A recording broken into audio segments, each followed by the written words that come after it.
Hello guys, welcome back to my YouTube channel. और आज की इस वीडियो में अपन लोग पिछली वीडियो जहां अपन ने मैक्रो इकोनॉमिक्स पे छोड़ी थी उसके आगे अपन लोग कंटिन्यू करने वाले हैं। आज की वीडियो में अपन लोग इंडियन इकोनॉमिक डेवलपमेंट के बारे में डिस्कशन करेंगे। तो बिना किसी देरी के वीडियो को स्टार्ट करते हैं। अब हम लोग डिस्कस करते हैं इंडियन इकोनॉमिक डेवलपमेंट की स्ट्रैटेजी। देखो यार, यहाँ पे ना इस सब्जेक्ट में थोड़ा सा आपको फोकस रखना पड़ेगा, क्योंकि इस सब्जेक्ट में आपको ये चीज ध्यान रखनी है कि आपको यहाँ पे रटना पड़ेगा। ठीक है, मैंने आपको एक चीज बोली थी शुरू में कि यहाँ पे आपको रटने की बहुत ज्यादा जरूरत है, रादर देन यहाँ पे आपको कॉन्सेप्ट तो यार क्लियर करना ही है कुछ हद तक, बट यहाँ पे ज्यादा से ज्यादा याद करने का मटेरियल बहुत ज्यादा है। तो उसको कैसे याद करें, कैसे उस प्रोसेस को ईजी करें, तो इस बारे में हम लोग डिस्कस करते हैं। सबसे पहली चीज, यूट्यूब लेक्चर से अपने कंसेप्ट क्लियर करो। अगेन मैंने आपको बताया, जैसे माइक्रो इकोनॉमिक्स में बताया, अगेन आपको वही टीचर्स को फॉलो करना है यूट्यूब पे, उनके वन शॉट्स करने हैं। यहाँ पे आपको डिटेल करने की जरूरत नहीं पड़ेगी। यहाँ पे वन शॉट लेक्चर्स के थ्रू आप लोग अपना काम करो और उससे अपने कंसेप्ट क्लियर करते जाओ। यहाँ पे रीडिंग का बहुत काम रहने वाला है। बहुत जने आपको बोलेंगे एनसीईआरटी रीड कर लो, बट ऑनेस्टली बताओ एनसीईआरटी रीड करना बहुत मुश्किल है। ठीक है, जब आप सीयूईटी में जाओगे ना, 12th के बाद जब आपको अगर सीयूईटी देना हुआ, वहां तो आपको एनसीईआरटी रीड करनी पड़ेगी इंडियन इकोनॉमिक की। अगर आप अभी करना चाहते हो आप अभी भी कर सकते हो, अदरवाइज अगर आपको रीड नहीं करनी है तो आप जो बुक फॉलो करते आए हो उसकी रीड करते रहो। और अपने नोट्स, अगेन वही नोट्स आपको बनाने कंसाइज्ड वे में, जैसे मैंने आपको मैक्रो इकोनॉमिक्स में बताया, अगेन 1 से 2 पेज के अंदर आपको नोट्स को समराइज कर लेना है। दूसरी चीज, एनसीईआरटी को यूज करना डायग्राम्स और पिक्चर्स के लिए बहुत इंपॉर्टेंट है। एनसीईआरटी को मैं बार बार क्यों इंपॉर्टेंस दे रहा हूं, क्योंकि उसके बॉक्सेस इमेजेस से डायरेक्टली क्वेश्चन उठ के आते हैं। डेटा कई बार एनसीईआरटी का प्रॉपर्ली अपडेटेड नहीं होता, लेकिन उनकी इमेजेस के थ्रू वो लोग कई बार घुमा के क्वेश्चन पूछ लेते हैं। तो ये चीज को आप लोग जरूर करके जाना। तीसरी चीज, डेटा, फैक्ट्स, डेट्स, इन सबको याद करके अपने आंसर में प्रेजेंट करो। कैसे भाई, मान लो आपको डेट्स, डेटा, जो भी डेटा गिवन है, या फिर आपको कोई फैक्ट लग रहा है ऐसा कोई, तो अगर आप उनको अपने आंसर्स में प्रेजेंट करोगे ना, तो आपका आंसर बहुत ही ज्यादा ग्लोरीफाइड दिखेगा। एंड ग्लोरीफाइड दिखेगा, बहुत प्रेजेंटेबल दिखेगा, तो आपका आंसर चेक करने में एग्जामिनर को मजा भी आएगा। तो ये कोशिश जरूर करना कि अगर आपको याद होते नहीं होते तो कोशिश करना बेसिक बेसिक जो इंपॉर्टेंट आपको लगते हैं ना, वो याद कर लो जो आपके क्वेश्चन में आते हैं। ठीक है, क्योंकि क्या होगा ना, अगर आप बिल्कुल ही डेटा याद करके नहीं जाओगे तो फिर आपके आंसर्स में आपके लिए लिखने के लिए कुछ नहीं बचेगा। डेटा अगर आपको याद रहेगा ना गाइस, तो आपको डेटा याद करते ही आपकी आंसर की लेंथ भी बढ़ेगी। तो कोशिश ये करना जितना हो सके आप लोग याद कर लो। चौथी चीज, भैया लर्न कैसे करें। लर्न, सबसे बड़ी समस्या ही इंडियन इकोनॉमिक डेवलपमेंट की है कि याद कैसे करें। तो भाई याद करने के 2-3 चीजें बता रहा हूं, आप इनको फॉलो जरूर करना, हो सकता है आपकी हेल्प हो जाए। पहली चीज, कोई भी एक पर्टिकुलर चैप्टर हो या टॉपिक हो, उसको छोटे छोटे सब टॉपिक्स में बांट लो। ठीक है, सब टॉपिक्स में बांटा, जैसे अगर चैप्टर इंडिया, पाकिस्तान, चाइना है तो उसके कैरेक्टरिस्टिक्स है, अलग अलग कैरेक्टरिस्टिक्स गिवन है, कैरेक्टरिस्टिक्स में बांट लिया। अगेन अब उसके अंदर आपको क्या करना है, पॉइंट्स में डिवाइड करना है। जो भी आपको टॉपिक याद करना है ना इंडियन इकोनॉमिक डेवलपमेंट में, उसको आप पॉइंट्स में तोड़ लो। ठीक है, अब इतने, एक चीज इसमें ध्यान रखना, पॉइंट्स बहुत सारे मत बना लेना, पता चले 10-12 पॉइंट बनाते जा रहे हो। 10-12 पॉइंट्स याद नहीं रहते। मैक्सिमम जो आपको याद आप कर सकते हो 5 से 6 पॉइंट ही याद कर सकते हो। तो कोशिश ये करना 5 से 6 पॉइंट्स के आप लोग पॉइंटर्स बना लो और आप उनको याद करते जाओ। अच्छा, इनको याद करने के लिए आप मेमोनिक्स बना सकते हो, अलग अलग आप कोई अल्फाबेटिकल सीरीज के थ्रू इनको याद रख सकते हो। इससे आपको हेल्प होगी एग्जाम के अंदर आपको रिवाइज रिकॉल करने में। तो आप ये कोशिश जरूर करना।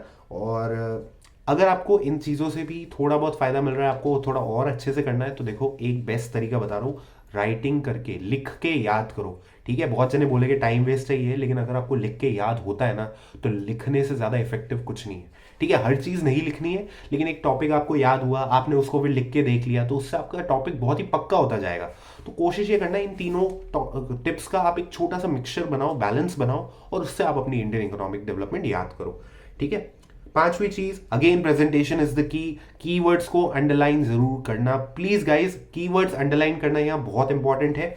देखो यार, यहाँ पे कोई ग्राफ्स बनाने की तो आपको कोई नीड पड़ेगी नहीं। यहाँ पे आप आराम से नॉर्मली जैसे करते आए हो वैसे आप सिर्फ अंडरलाइन करके काम चला सकते हो। अच्छा, पैरा में लिख रहा हूँ, अगर आप पैराज में अगर अपने आंसर को प्रेजेंट करो तो कोशिश करना 3 से 4 पैरा में एक आंसर को प्रेजेंट करो। अगर वो 3 से 4 मार्क का है तो 3-4 पैरा बना लिए, उसको आपने फिर पैरा का जो हेडिंग होगा उसको आप अंडरलाइन कर लो। तो इससे आपकी प्रेजेंटेशन अच्छी लगेगी और फॉर्मेट में आपका आंसर दिखेगा। तो इससे बहुत ज्यादा प्रेजेंटेबल आंसर लगेगा ना, तो आपको नंबर भी अच्छे मिलेंगे। कोशिश करना एकदम कोई भी आंसर हो, पता चले एक पेज में बस पैरा में लिखते जा रहे हो, नंबर नहीं मिलेंगे, काट देंगे आपके नंबर। इससे बेटर है पॉइंटर्स में या पैरास छोटे छोटे पैरास में डिवाइड करके लिखना।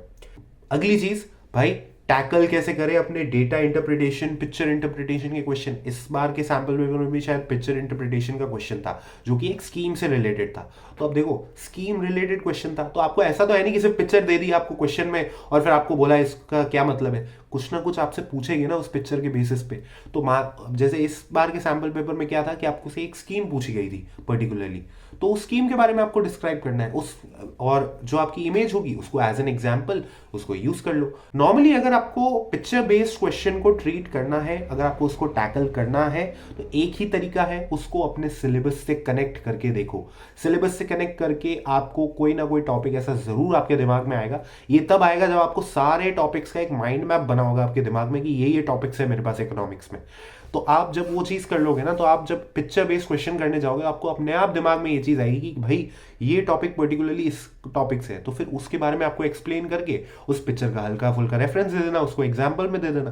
तो ये चीज को आपको पिक्चर बेस्ड क्वेश्चंस को टैकल करने में करना है। अगेन प्रैक्टिस जितनी करोगे उतना ज्यादा आपके इन चीजों के ये चीजें ईजी होती जाएगी। अभी आपको बहुत डिफिकल्ट लग रहा होगा picture based question, 10-12 picture based question solve करने के बाद ना आपको ये हलवा लगेगा। तो कोशिश ये करना कि आप इस चीज को बहुत ज्यादा फॉलो अप करो, ठीक है। एक चीज इसमें बहुत पिछले साल सैम्पल पेपर में ये सवाल पूछा था हमसे डेटा इंटरप्रिटेशन का कि भाई वो आपका जो चैप्टर है इंडिया पाकिस्तान चाइना वाला, उसमें जो टेबल्स बनी होती है ना, वैसे मैं आपको बता दूं उसको आपको एकदम रटने की जरूरत नहीं है। अगर उसका क्वेश्चन आता भी है ना तो आपको डायरेक्टली एग्जाम में टेबल दे देगी, उसको आपको डेटा इंटरप्रिटेशन करना है। अब डेटा इंटरप्रिटेशन कैसे करते हैं भाई, डेटा इंटरप्रिटेशन में आपको क्या करना है, जैसे आपसे टेबल पूछी, फॉर एग्जाम्पल लिटरेसी रेट पूछा, तीनों का लिटरेसी रेट गिवन है, इंडिया का फॉर एग्जाम्पल 77%, चाइना का 95% और पाकिस्तान का आपका 74%। ठीक है, ये एग्जाम्पल से, ये रियल डेटा नहीं है, ठीक है। तो आपको डेटा इंटरप्रिटेशन करो, आपको लिखेगा कि भाई इंटरप्रेट दिस टेबल, तो आपको क्या आंसर करना है, that China has the maximum literacy rate of 95%, followed by India and Pakistan having 77% and 74% literacy rate respectively। बस यही तो लिखना है, डेटा को इंटरप्रेट ऐसे ही करना है, अपने वर्ड्स यूज करना है, कंपैरेटिवली, मोर, लेस, ऐसे वर्ड्स को यूज करके आपको बस अपने आंसर्स क्रिएट करने हैं। तो डेटा इंटरप्रिटेशन भी बहुत ईजी है, बट हालांकि इस बार के सैम्पल पेपर में इसका क्वेश्चन नहीं है, तो हो सकता है इस बार ना आए, बट एक वो प्रीवियस ईयर के ट्रेंड पे जाना चाहोगे तो पिछली बार हमारे बोर्ड एग्जाम के पेपर में भी इसका क्वेश्चन आया था, इजी आता है, कोई इतना ज्यादा टिपिकल नहीं आता। नेक्स्ट टिप भाई, case study is a waste of time. भाई जो इंडियन इकोनॉमिक्स के अंदर केस स्टडी आती है वो purely waste of time, distract करने के लिए आती है। आपको उसके नीचे के डायरेक्टली क्वेश्चंस रीड करने हैं, कई बार वो केस स्टडी से कनेक्ट ही नहीं होते। पता चले, जो एक एग्जांपल है, जैसे सस्टेनेबल डेवलपमेंट की आपको आर्टिकल लिख के दे दिया, नीचे पूछा व्हाट इज सस्टेनेबल डेवलपमेंट, या फिर उसके फीचर्स कैरेक्टरिस्टिक्स पूछ लिए।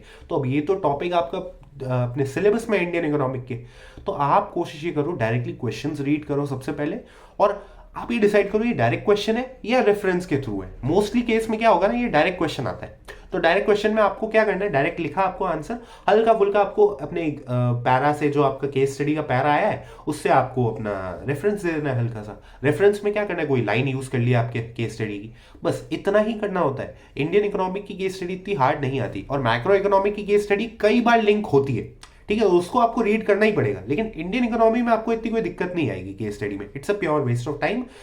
सीबीएसई देता है कई बार ताकि थोड़ा सा आंसर क्वेश्चन बड़ा दिखे, तो इतनी कोई आपको दिक्कत नहीं होने वाली। लास्ट चीज, एमसीक्यूज मैंने इंडियन इकोनॉमिक के इस बार के देखे, ऑनेस्टली बताऊं सारे डायरेक्ट एमसीक्यू थे। इस बार आपको पिक्चर बेस्ड या कोई ऐसा एग्जाम एमसीक्यू दिया ही नहीं, तो हो सकता है इस बार आपके एमसीक्यूज इतने टिपिकल ना आए। अदरवाइज जो मैक्रो इकोनॉमिक्स में एमसीक्यूज के लिए मैंने आपसे डिस्कस किया था वही चीज इसमें आएगी, तो इतनी कोई आपको एमसीक्यूज में इस बार दिक्कत नहीं आएगी। लास्ट चीज जो मैं आपको बता रहा हूँ भाई, सैम्पल पेपर सॉल्व करना, मैंने आपको यहाँ मैक्रो इकोनॉमिक्स में भी बोला था, यहाँ भी बोल रहा हूँ, कोशिश ये करना कि आप पूरे दोनों टॉपिक्स का मिला के एक सैम्पल पेपर करो। अगर आप चाहते हो तो क्या कर सकते हो आप, जैसे मैक्रो इकोनॉमिक्स है उसका बस एक पर्टिकुलर 1.5 घंटे का स्लॉट लगा के उस पर्टिकुलर सेक्शन का सैम्पल पेपर सॉल्व कर लिया, ऐसे भी कर सकते हो। अदरवाइज आप सैम्पल पेपर ओवरऑल पूरा 3 घंटे बैठ के भी कर सकते हो, तो इतने आपको कोई सैम्पल पेपर करने में दिक्कत नहीं आनी चाहिए। सैम्पल पेपर में एक चीज याद रखना, प्लीज ये कोशिश करना कि जो आपकी गलतियां हो वो आप पीछे पेपर पे लिखो, और अगले सैम्पल पेपर करने से पहले उन्हें रेक्टिफाई जरूर करना। ये चीज मैंने आपको अकाउंट्स की वीडियो में भी बताई थी, अकाउंट्स की वीडियो का बटन आपके आई बटन में दे रखा है, ये जरूर वॉच करना। अकाउंट्स में जो मैंने आपको बताया था कि भाई आपको पीछे गलतियां लिखनी है, उसके बाद आपको उनको रेक्टिफाई करना है। सेम चीज़ आपको हर एक सब्जेक्ट में करनी है। मैं आपको हर वीडियो में ये चीज़ बोलूंगा, आपको याद आती रहे, क्योंकि कई बार बच्चे याद नहीं रखते इस चीज़ को, गलतियां इंप्रूव नहीं करते, फिर सैम्पल पेपर नंबर नहीं आते, तो वहां से फिर आपके एग्जाम में भी नंबर नहीं आते। तो कोशिश ये करना, अच्छे से फॉलो अप करते चलना, इतनी कोई दिक्कत नहीं आने वाली आपको। तो दैट्स इट गाइस, इस बार आज की वीडियो के लिए इतना ही था। इंडियन इकोनॉमी की वीडियो आपको अगर अच्छी लगी हो तो लाइक जरूर कर देना, चैनल पर नए हो तो सब्सक्राइब जरूर कर देना यार, क्योंकि आगे अभी मैथमेटिक्स, इंग्लिश और आपकी बीएसटी की सबसे मोस्ट डिमांडेड वीडियो बीएसटी की आने वाली है, तो चैनल को सपोर्ट जरूर करते रहना। तो मैं मिलता हूं आपसे अगली वीडियो में। Till then, this is Nikhil Chandnani, C intermediate student, signing of.